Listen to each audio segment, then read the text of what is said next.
Значи, далеку од тоа да е тој самостоен и да е независен орган, така како што стои и во поранешниот устав, па и во сегашните измени, и во она што постојано се зборува на терен.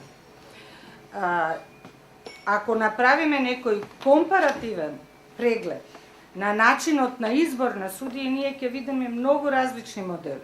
Од изборот што го врши председател, до избор кој што го врши министр за правда, до избор кој што се врши во собрание, парламент или на друг начин именувано законодавно тело.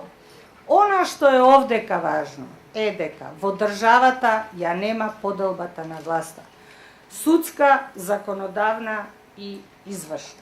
Секогаш судската се става на крај, јас нарочно сега ја ставив некаде во средина, барем на некој начин еден чекор понапред да отидеме, барем во перцепцијата што значи судска власт.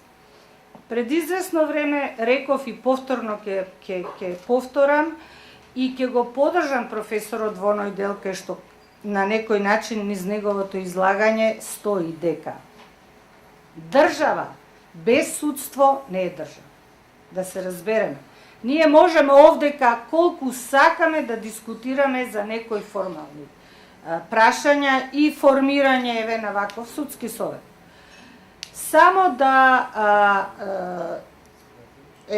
нагласам дека многу скоро, а предпоставам дека веќе државата одговорила на прашањето, каков орган е судскиот совет визави членот 6 од Европската конвенција за човекови права, во оној дел кога станува збор за избор, разрешување и дисциплински мерки.